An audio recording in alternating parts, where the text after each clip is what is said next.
Kita ibaratkan saja negeri ini adalah kesebelasan sepak bola.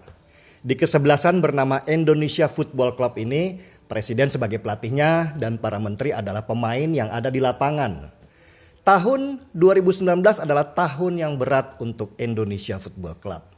Perang dagang antara Amerika versus Cina, turunnya harga minyak dan komoditas berpengaruh sekali pada pendapatan negara. Dan situasi ini juga mempengaruhi kebijakan Jokowi yang menerapkan strategi long pass atau umpan panjang dengan membangun infrastruktur di mana-mana supaya mendatangkan investasi dari luar. Tahun 2020 lebih berat lagi. Wabah datang dan menekan keuangan negeri. Negara harus keluar uang lebih banyak untuk kesehatan, sedangkan pendapatan pajak menurun karena hampir semua industri berhenti berproduksi. Indonesia seperti mendapat serangan beruntun dari berbagai arah.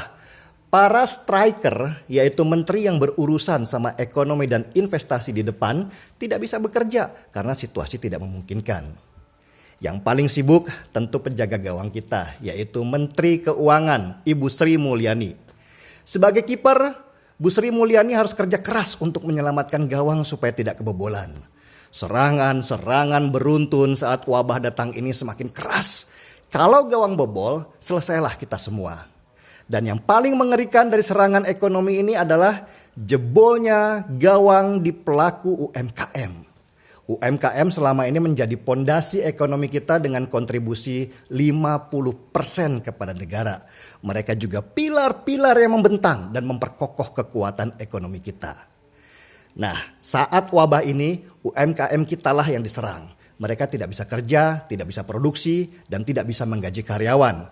Kalau mereka tutup dan bangkrut, maka rontoklah ekonomi kita.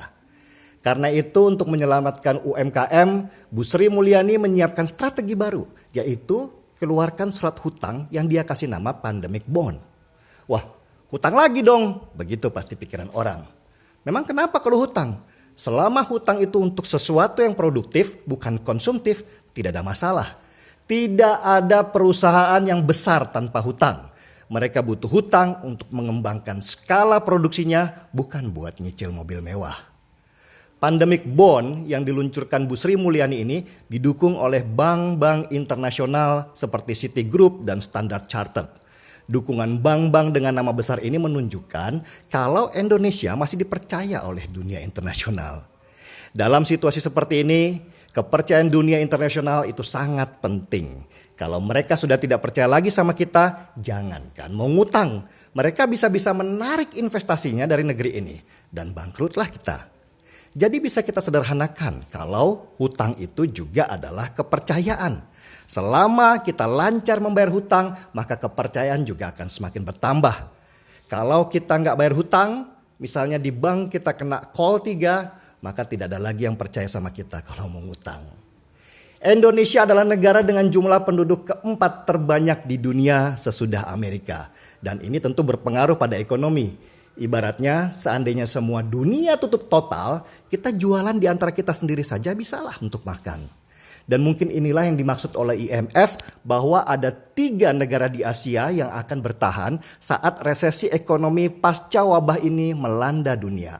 Yang pertama Cina, kemudian India, dan terakhir negara kita tercinta Indonesia. Bu Sri Mulyani sekarang ini adalah orang yang tepat di waktu yang tepat. Dia dibajak Jokowi waktu masih menjabat sebagai direktur di Bank Dunia. Bu Sri Mulyani mau pulang dengan visi membangun kampung halamannya sendiri meski harus merelakan gajinya yang alhamdulillah besar ya. Mungkin kalau bukan dia kipernya sekarang ini, gawang ekonomi kita sudah jebol dan mau tidak mau harus ngemis lagi ke IMF seperti tahun 98 lalu. Tahu sendiri gimana rasanya ngutang ke IMF kan? Negara bisa diatur-atur sesuai visi politik mereka. Kalau ngutang ke investor lain, urusannya hanyalah bagi hasil saja. Dan dengar-dengar, sudah ada kesepakatan dari beberapa investor yang ingin membeli pandemic bond ini hanya dalam waktu semalam. Dari total hampir 500 triliun rupiah yang rencana akan dijual, kita sudah mendapat dana hampir 70 triliun rupiah. Dana ini rencananya akan disuntikan ke BUMN dan disalurkan ke UMKM lain supaya mereka bisa bernafas dan bertahan di tengah krisis ini. Ini sinyal bahwa Indonesia adalah negara yang masih dipercaya oleh dunia luar. Karena orang bilang kepercayaan itu mahal harganya. Selamat bekerja Bu Sri Mulyani, salam secangkir kopi dari saya, masyarakat awam yang ingin negeri ini selamat dari pusaran badai besar yang sedang menggulung dunia. Seruput dulu kopinya. Mari kita bongkar semua. Saya Dennis Regar, kita di acara Timeline.